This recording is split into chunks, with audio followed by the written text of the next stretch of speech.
back. In this episode, we're going to continue the work on the front end of the WB and play around with installing some bushes and painting the springs. So I'll see you in there.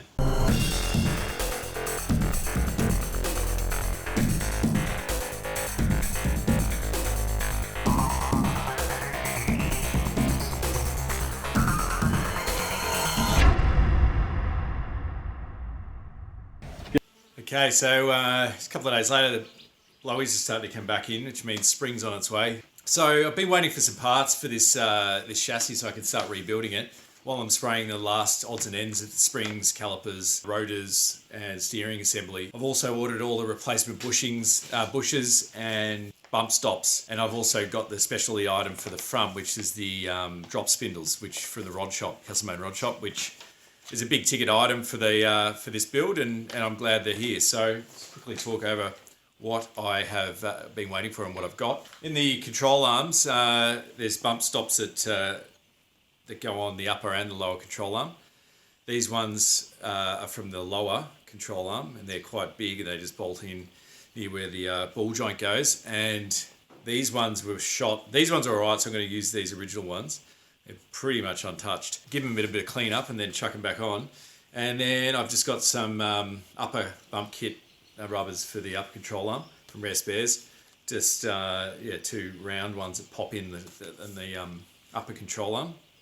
So I just thought I'd replace them because the other ones were worn out. And then on the sway bar, I thought I'd just replace the sway bar mounts, which are these little doobie lacquers. So probably could have used them, but they are quite perished and a bit loose. So yeah, just nice to get some more modern ones. These are from White Line, just to sort of, everything will just tighten up when you start replacing everything brand new. Yeah, so for the rear, I've just got some new spring shackles for the leaf springs and some new bushes for the rear leaf springs as well, just to replace all those. I think you recall me bringing them out, and they were, you could probably reuse them. Once again, they've lost their hardness and they're soft and sort of cracking, so might as well replace them.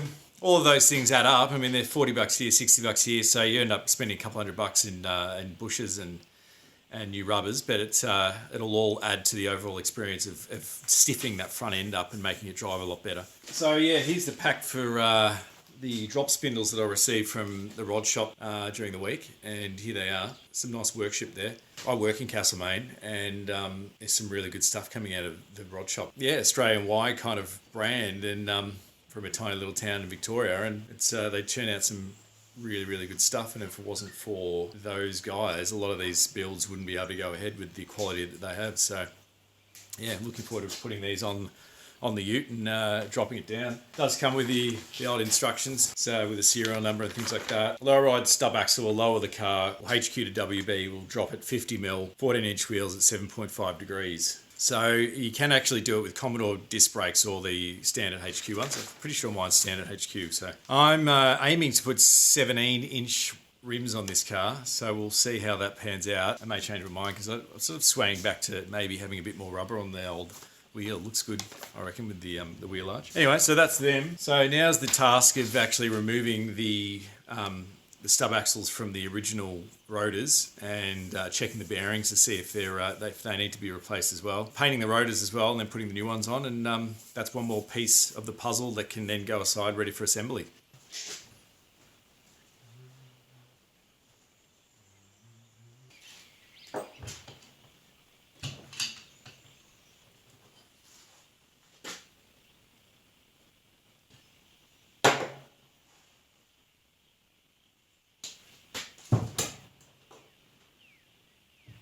Right, so never taken a stub out of a wheel before, out of a rotor, but stub axles out, and yeah, I'm just checking these bearings because, and also it's a little bit dubious as to whether this rotor's gone.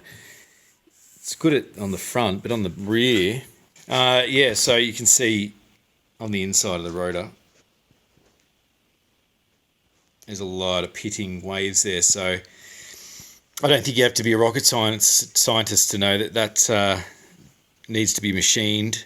Machining, if is probably going to be the same cost as getting new rotors. And the bearings, seem all right. There's no pitting or anything in those rolls. Then again, I'm no bearing expert, so, you know, if I could reuse stuff, I will reuse it. But it's looking like it might be just easier and cleaner to just get a whole new set, and that way it's going to look better bolted onto this new drop spindle than something like that, and that, which is really rusted and need a lot of work to get back to something you want to paint. So anyway, more money. All right, so now that I'm going to be waiting on the rotors, I thought I'd make my way onto the calipers, and as you can see, these are have seen better days. They are dirty, but I don't really know too much about calipers, so I know that they come in two parts. So I'm just going to take out all the bolts. There's two bolts here that go onto the spindle, and then there's two here that hold this section onto this section here. So I'm going to take them out. These have got some like little rubber sleeve here. It looks like it's perishing. There's also a little rubber sleeve in here next to this piston. So in order to do it properly, I'm going to really need to take this out as well, clean it all up. I've just opted for the old black caliper paint. I was going to do them silver, but I think just keep it black, keep it simple. Yeah, so I think they're all pretty serviceable. They just need a good clean up and another paint. I'm going to get cracking with that, taking them apart, getting them prepped, and then start painting them.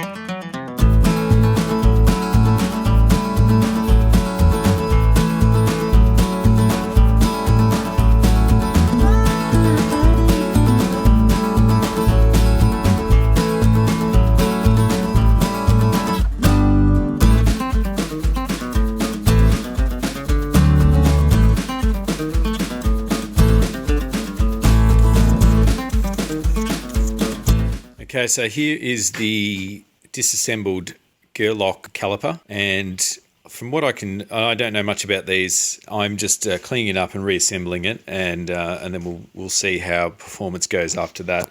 I've checked the rubber sleeves; they look pretty good, although you probably could service them. They look fine to me, so I'm just going to reuse everything and put it back together and see how we go. So, from what I can see, you've got the caliper body with the piston in it, the large piston. I've left that dust seal there as well. I've cleaned up as much as I can, and got that painted. And the other side of the caliper is there, which has come up pretty well. And then you've got the two piston sleeves there. So from what I can tell, you've got the brake line that feeds into the reservoir here for the brake fluid, and then that will force the main piston back and forth, which is inside there. Then you've got these two pistons here, which slide into here. And from what I can see, there is two different styles. So you've got one that's got quite a different kind of flat edge to it. Once again, any brake guys out there that have seen the quality of these pistons will probably go, mate, change them. But not knowing, if that slight surface marking is bad, which I assume it may, because this stuff's pretty sensitive, I may have to go and rechange these down the track. But then the other piston's got this little tiny ring on it as well. So there's obviously a left and a right. I didn't realise that, and I didn't look at it when I took them out. So I'm going to have to figure out which one goes in where. And then the sleeves, obviously, once the piston goes in, the sleeves of the dust seal rubbers will go over that. These were greased up slightly, so once again, not too sure exactly what grease goes in there, but I do have some grease and I'll just put them on. Yeah, so then you've got the 4 bolts. You've got the 2 larger bolts that attach the unit to the axle, stub axle, and then you've got the 2 smaller bolts that attach the 2 together. And from the research that I've found out, I think this is a cast alloy caliper between 76 and 82 or something. I think they made cast alloy, which would explain why it wasn't rusted and in pretty good nick. And when I took it back, it was obviously being alloy, it wasn't rusted. So yeah, pretty happy with that. They're a pretty basic unit. So, the brakes were pretty good on this when I was driving it around, and I never really felt that there was any brake fade or anything like that. So we'll see how we go. I'll just reassemble them once we get it back on the car and working, we can figure out whether I need to then get some new brakes or rebuild them completely. But for now, I just want to get the front end rebuilt and put everything back together so that we can move forward onto bigger and better things.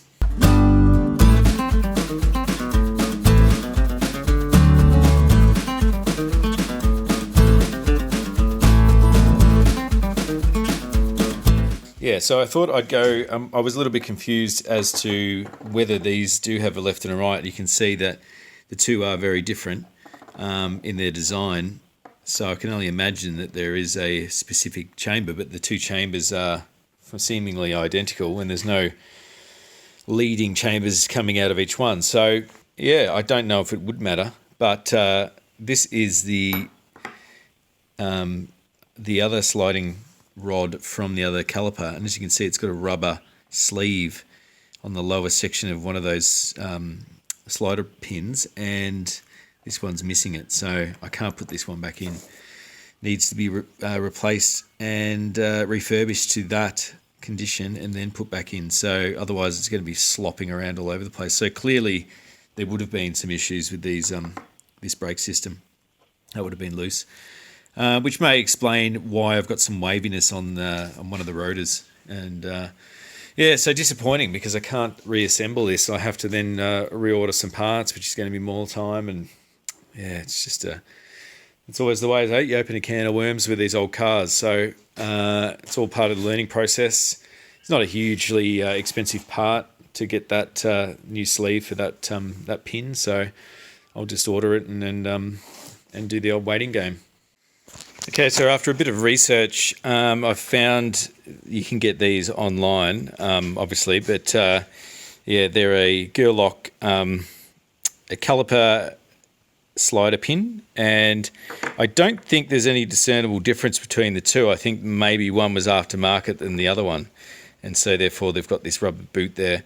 Correct me if I'm wrong, but I can't see, being that they're completely symmetrical and there's no valves or anything leading off one from the other, how they could possibly be acting any differently. So I'm just going to put them back in. And the beauty is I can swap this one over from the other one, so I'll just wait for the part to come in. But I just wanted to reassemble the one caliper in its entirety, and then that way I can see how it all looks and push it aside.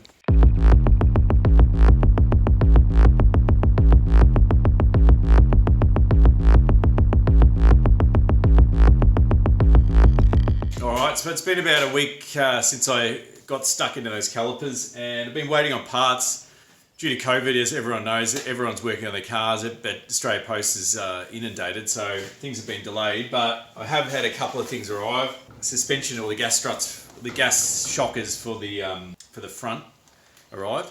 So I've just gone Munro's, the old Munro GT Flex. They're middle of the road gas shocks. I don't know too much about gas shocks for these vehicles. I know that you can get fully adjustable Coney ones and all that kind of stuff, but look, yeah, I just want to have the things so that they're actually working as opposed to the other ones that were stuffed. Pretty self-explanatory.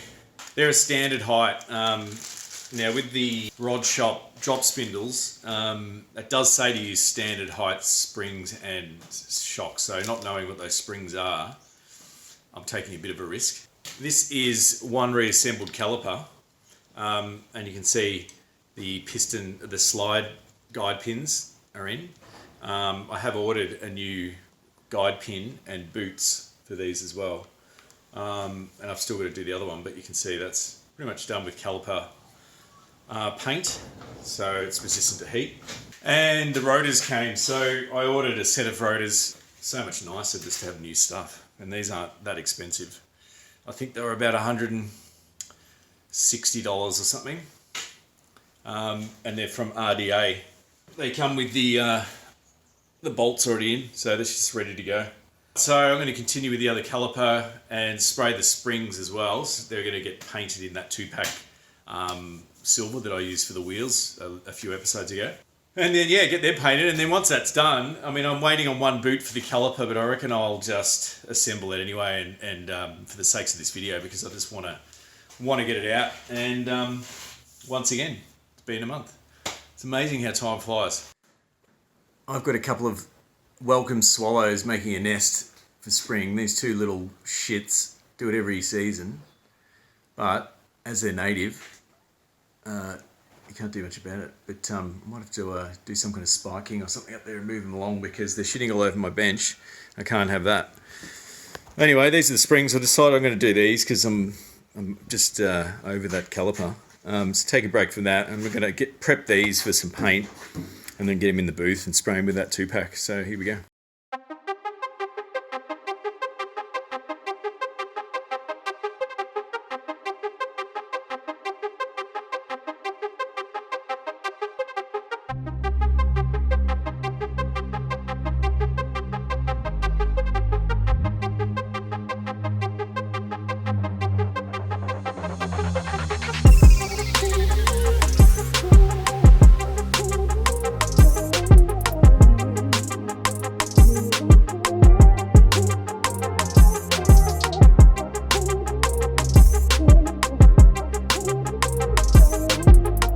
Okay, so now the springs are done, which really happy with, and yeah, it gives me an indication of that paint on curved surfaces. I really like that gunmetal grey, but I think it just needs to be tweaked slightly. So yeah, love that colour. It's awesome.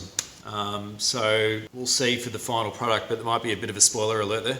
I had a bit of paint left over, so I decided to spray this Rare Spares rust repair panel just to see what it looked like on some curves. And despite the massive dribble there,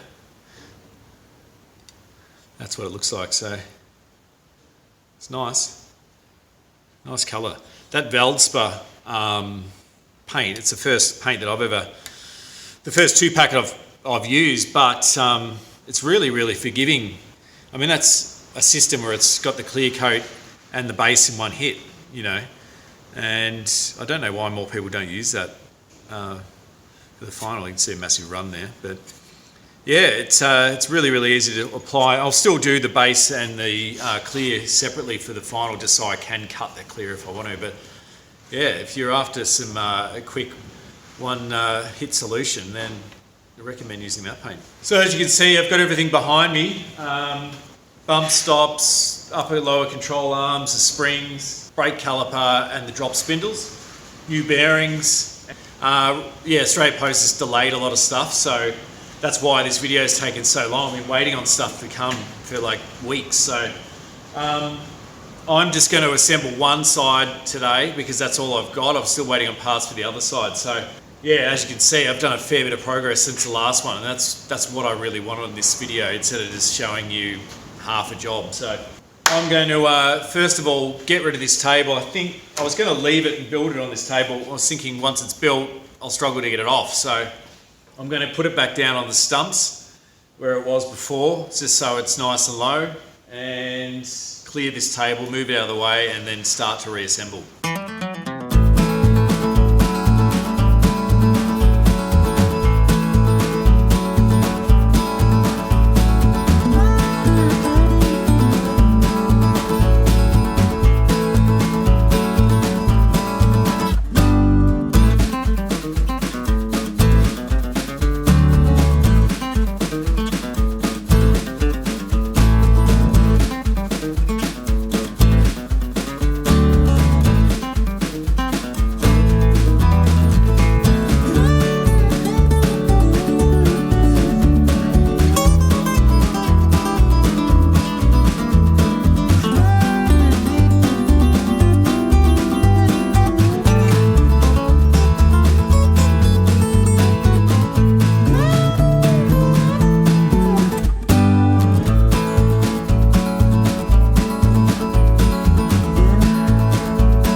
So the chassis is back on the ground again, which is good to see, and it wasn't that hard. So I've just got it sitting on the 2 stumps and the 2 jack stands up the back there. The upper control arms are there, but over here I've laid out everything that I need to reassemble one side at least. So just go through it. I just put everything here that's that's made this possible. So obviously the KBS for the paint, and I used a Caliper paint, a high temperature Caliper paint for that. So that wasn't KBS. And yeah, so rare spares for the bump stops. It's a lower, upper. They're actually for the sway bars, so I could probably leave them out, but I put them in anyway. Rod shop drop spindles. Got ball joints, new bushes from rare spares for the lower control arm. RDA brake rotors and the original springs, but obviously painted in 2-pack silver. Munro gas shocks, so they're just run of the mill, nothing super expensive there. And then just your odds and ends to bolt up the spindle, and so it's all there. And all I need to do is now reassemble it. So there's one thing I wanted to just check with these springs, because they're original. I know that I should check the sag. I did check the sag between the two. I just stood them up and measured the top, and this one is probably 5 mil shorter than the other one. Probably no, not even 3 mil shorter than the other one. And I put that down to the other one being the driver's. Sorry, that one's probably been the driver's side. So obviously having more weight in that side over time, it's probably sagged slightly. So what I'm going to do is I'm going to put the higher one in the driver's side and the lower one in the passenger side. And I'm hoping that because it'll be one man up all the time, it'll balance out over time. I don't think you're going to notice that kind of incremental change anyway. So I'll leave it. Worst case scenario, you can always trim a tiny bit off, but yeah, I don't think I'll bother. All right, so I've just got to remember how to bloody put this back together again. So the upper control arm's already positioned in. I know this has got a left and a right, left and an half a right over there. But these don't, so I've got to figure out and remember what side this was on so that I don't muddle them up. And also just check for the drop spindles as well, because they don't have a left and a right, I don't think, written on them. So there are two things I've just got to quickly figure out, and then I'll just start putting it all together. All right, first hurdle. I've been reading through the documentation with these drop spindles. It doesn't actually say which way is left or right, or if there's a right or a left. So based on the old one, I'm just looking at, it says calipers to the rear, steering arms to the front. So that's pretty straightforward. So imagine calipers there, steering arm there. On the side, you can see there's obviously clearly an area that protrudes out further than the other one. So based on that original, you can clearly see that protrudes out more. So you don't have to be a rocket scientist to figure out that section will be the same as that. So based on that, I know that that's going to be at the top, because that's at the top. And these diagonal holes is where the caliper bolted onto, so they coincide with that. So I figured out that that is the passenger side drop spindle, and that's how it'll go, like that. So hurdle one, if I've got it wrong, then it's going to be embarrassing. But anyway, that's what I'm going to run with. Now I have to get the rotor out and play around with putting it and installing it onto the rotor, and then I'll start installing that lower control arm. All right, second hurdle. So I've cracked open the rotors, had a look, cracked open the bearings and had a look, and the bearing came like that. Clearly doesn't fit in there, because that sleeve is already pre-installed, I'm imagining. Well, not imagining, I'm seeing. So, and the same is on the rear as well. So that was confusing me, because I thought there was a bearing that was as one unit, but they just give you the sleeve. So when you buy new rotors, clearly you just use the sleeve that's already in there. So I'm just going to pack the tape. As you can see, the taper there and the taper on the inside of this. And there's obviously a fat end and a thin end. So that's the way it goes in, but it goes from the other side. So now I'm just going to pack this with grease and then put it in. All right, so I'm only going to show you one because it's going to be a messy job. But this is how I've been told to pack a bearing. So Get your grease. Get a liberal amount in your hand, and then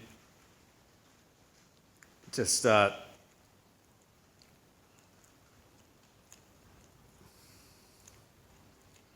packing it in. It's working your way around. I'm sure someone will tell me if I'm doing this wrong. That's the power of YouTube, isn't it?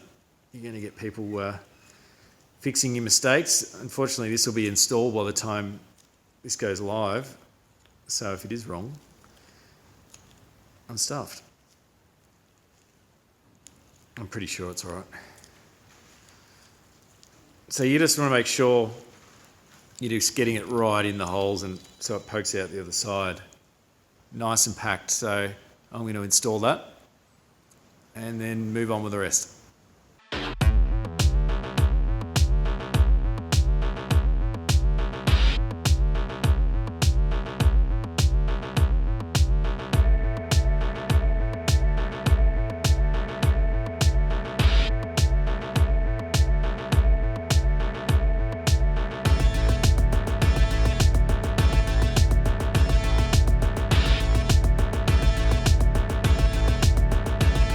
Alright, so first one assembled. So I've got the brake caliper on there as well, and the spindle is in there with the bearings and everything. I was a little bit unsure whether this was going to fit because I wasn't too sure what it was. It was obviously on there, but I wasn't too sure whether it was the HQ or the Commodore variant of those gear lock brakes. So anyway, it fits, and which is good. So it's looking pretty schmick, if I don't say so myself. So now it's time to put the lower control arm on, and start getting ready to compress the spring and to mount the spindle. So here we go. Okay, so down the front end, I've got lower control arm with the new bushes in it. It's all painted, ball joints in, and so I've just got to put the bump stop back on, which slots into the side of the control arm in those two holes there.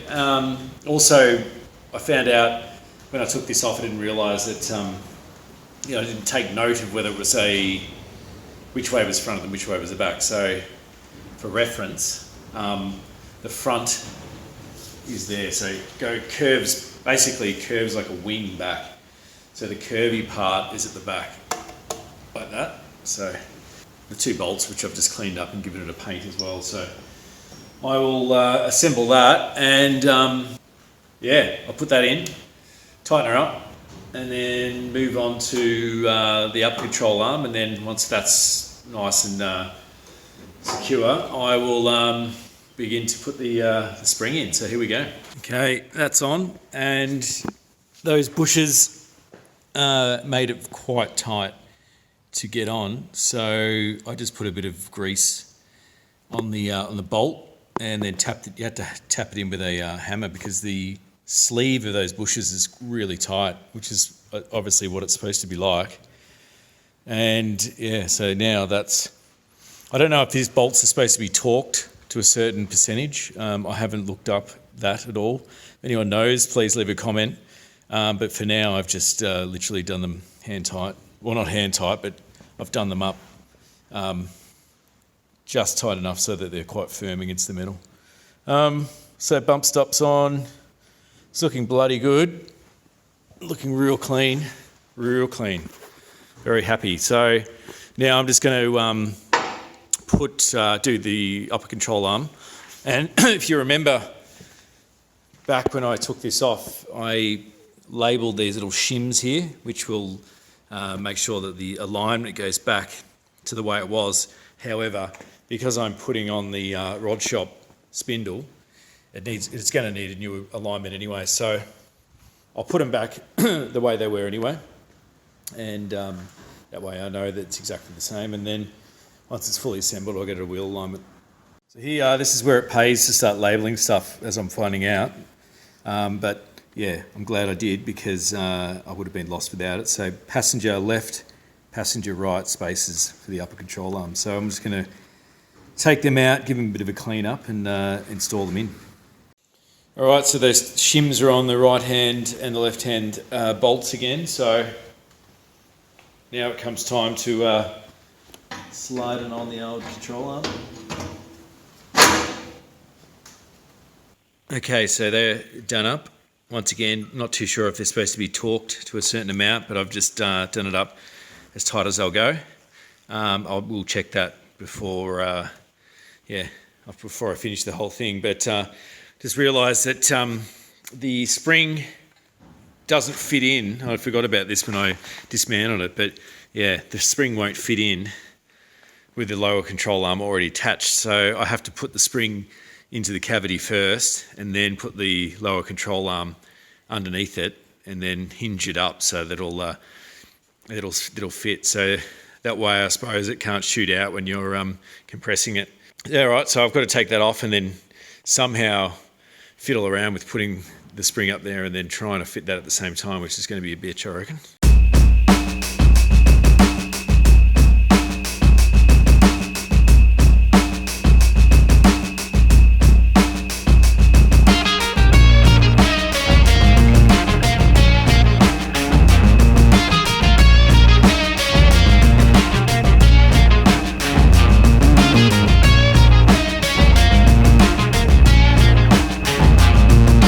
Okay, third hurdle, the spring, as you're putting the spring back in, when you're taking it off you don't really notice it, but it's got a fair old angle to go back in order to sit into that little slot there. At the moment this is obviously bound up with almost 2 inches of wind up, so that spring's loaded, which is never a nice thing, but that's just what you have to do. So in order to pull that back, and I've seen this on YouTube before, I've just ratchet strapped the back there, and that's just pulled it in the inch that it needed to clear the lower control arm and to get those holes lined up because they weren't lining up. And there's not much pressure on this at all, so you know it's a little bit tense, but it's really not that much. It's just enough to hold it in place. And so now, yeah, I've got obviously the top, the upper control arm bolted in, and I've got the ball joint there assembled, castle nut there, same with the lower ball joint, ready to put the spindle on. So yeah, I've got the split pins, and really just got to get the the hub assembly that I've put together, and see if it slots in. And then once that spindle's in place, then I will start to unwind the tension on that spring, and then the pressure will pull that push against the two control arms, and voila, you should have it back to the way it was, but just a clean, better version. All right, so I've bound up the spring enough to get the spindle on. Whether I should be letting it hold the weight on that bottom ball joint's another thing. One of these simple pleasures of restoration, I've been looking forward to putting this little bump stop in since I took it off. So, I mean, of course, it's not easy. Put a bit of grease in it, see if it goes in. Boom! How satisfying. Shut her up. All right, so we'll get this ball joint sitting on the top of this thing.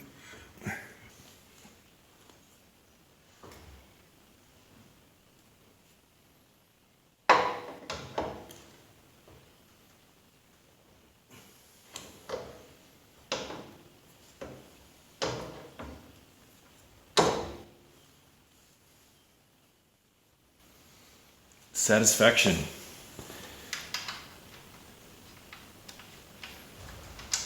Whew. Tell you what, that was stressful. Not over yet, but almost there. I'm not too sure if there's a left and a right caliper either, but I'm pretty sure there's one size for both. You just flip it around, so they seem to be symmetrical. Looking good. All right, so now that the spindle's on and everything's compressed up, I'll just put on the new gas shock. Standard height one, as I mentioned, you don't need lowered ones with the drop spindles. They recommend standard height. You can still have a nice compliant ride, but still have your 50mm drop. So anyway, I'll put them on. They're only a quick thing to fit, and then it's done.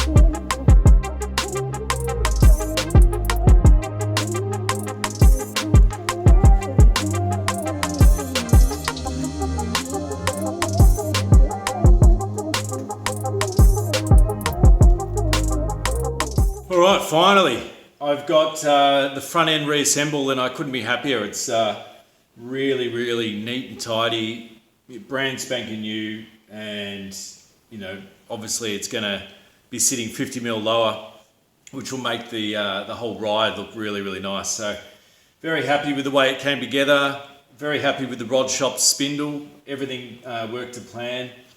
Calipers fit beautifully. It's slotted straight onto the ball joints easily, and there was no dramas releasing the spring compressor to clamp the two together and seal it. So very happy. Once again, it's taken a long time, but with COVID, postal delays have been rife. So yeah, everything I was waiting on, and I was trickle feeding this, has been delayed, a couple of weeks. So I just wanted to get this side done, and I'll do the other side off camera, and then yeah, we'll get rolling on the back and sort that out so that we can get a rolling chassis going ASAP, because I want to get this thing rolling around and get straight into the bodywork, which I can't wait for. So I think that's where, being a creative guy, the bodywork will sort of be second nature to me. So anyway, that's all for this episode. Thanks for your patience in between each episode. If you're new to the channel, thanks for watching, and consider subscribing and starting from the episode 1. Follow the journey right through to where we are now, and hopefully it'll give you inspiration to start your classic. All right, until next time, see ya.